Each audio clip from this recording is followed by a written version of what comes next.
क्या आते हैं और ये वायरस कैसे स्प्रेड करते हैं कुछ माइक्रोब्स। तो आप लोगों ने पहले पढ़ा था कि जो माइक्रोब्स होते हैं वो अपने लिए बेनिफिशियल होते हैं।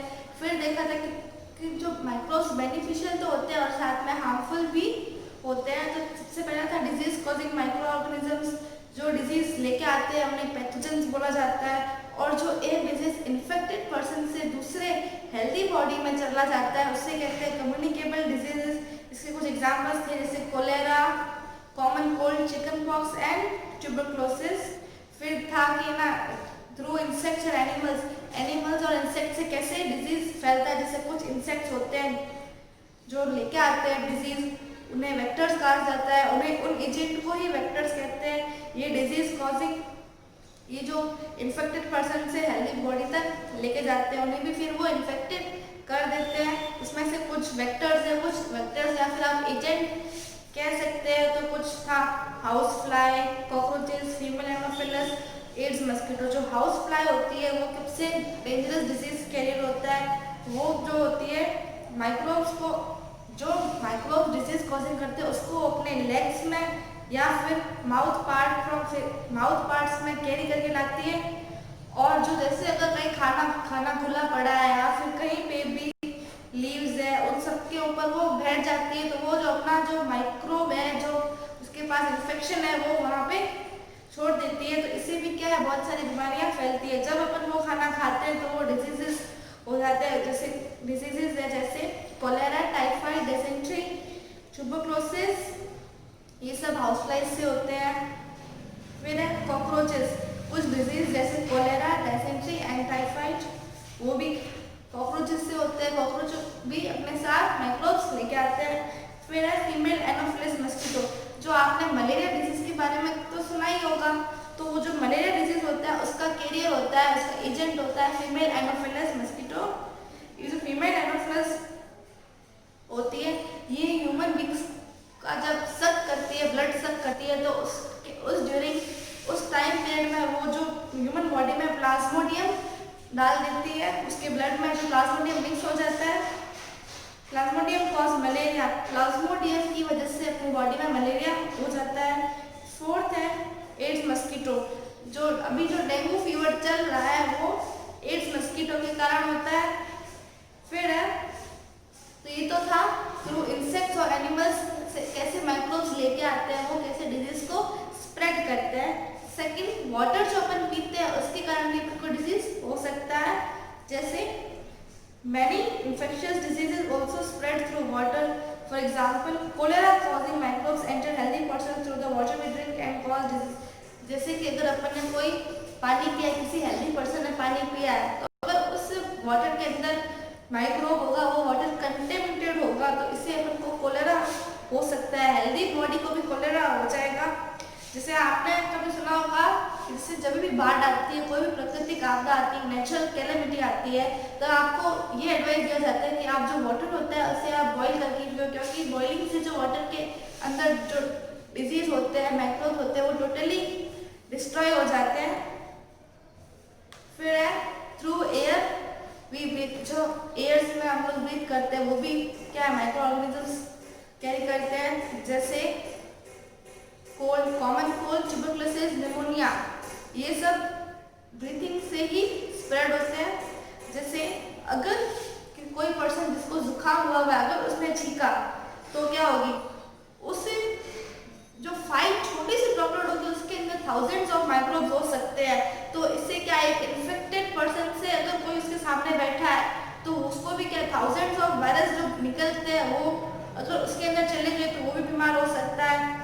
तो वो उस बॉडी में एंटर करते ही उसको डिजीज स्प्रेड कर देता है। इसीलिए कहा जाता है कि जब भी आप छींकते हो हमेशा रुमाल साथ में रखा करो। फिर है थ्रू फूड वी ईट, जो खाना अपन खाते हैं उससे भी आपको डिजीज हो सकता है। जैसे वॉश जरूर करना चाहिए। वो ऐसा इसीलिए कहते हैं क्योंकि जो ये सब ग्रो तो सॉइल में होता है, तो सॉइल में कुछ बैक्टीरिया होते हैं जैसे प्रोटोजा, बैक्टीरिया, फंगाई, स्पोर्स, तो ये सब सॉइल के थ्रू फूड में एंटर हो जाते हैं। इसीलिए कहा जाता है कि हमेशा आपको वेजिटेबल्स और फ्रूट्स को वॉश करना चाहिए, तो ये भी डिजीज ला सकते हैं। फिर कुछ कम्युनिकेबल डिजीजेस की टेबल बनी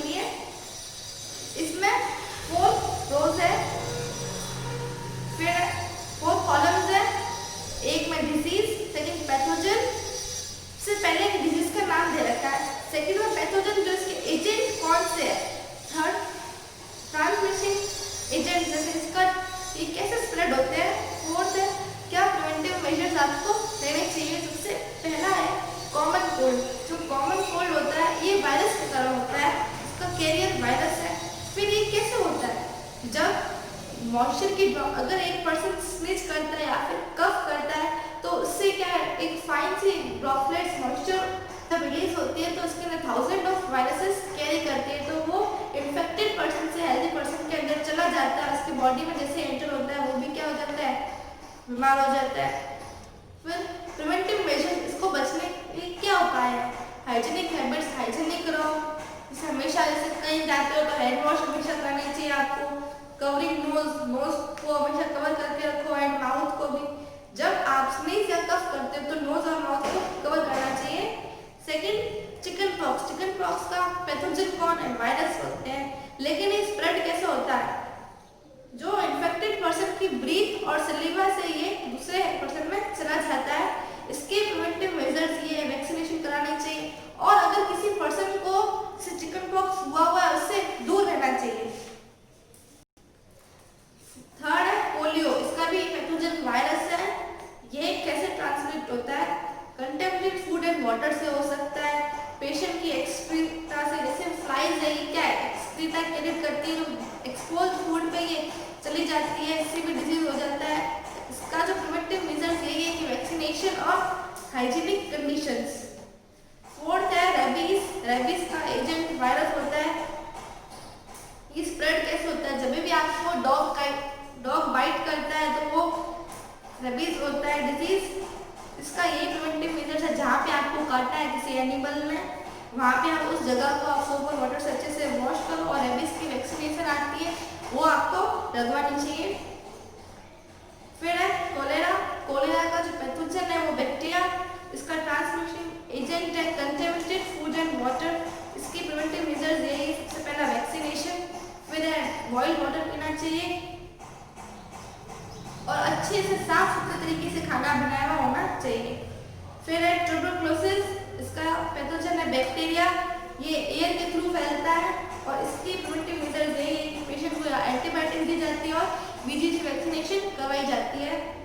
फिर है टाइफाइड का पैथोजन है बैक्टीरिया, ट्रांसमिशन एजेंट है इन्फेक्टेड फूड एंड वाटर, इसकी जो प्रिवेंटिव मेजर्स है anti typhoid vaccine, proper sanitisation, protection of food and water, house fly से फूड को क्या हमेशा कवर करके रखना चाहिए। डायरिया का पैथोजन है बैक्टीरिया, इसका ट्रांसमिशन एजेंट है कंटेमिनेटेड फूड, इसके प्रिवेंटिव मेजर्स है प्रॉपर सैनिटाइजेशन, फूड और वाटर को हमेशा कवर किया हुआ पानी पीना चाहिए इस डिजीज के ड्यूरिंग। फिर है मलेरिया का पैथोजन है प्रोटोजोआ, मलेरिया को फैलाता है ये जो फीमेल एनोफिलस होती है, इससे ये होता है मलेरिया। और प्रिवेंटिव मेजर्स क्या है, हमेशा मस्कीटो रेपेलेंट ओडोमॉस वगैरह लगा के रखनी चाहिए, स्प्रे इंसेक्टिसाइड भी स्प्रे किए जाते हैं, और कंट्रोल ऑफ मस्कीटो ब्रीडिंग, जैसे अगर आपके घर पे कूलर गंदा पड़ा है तो कूलर का पानी आपको साफ करना चाहिए।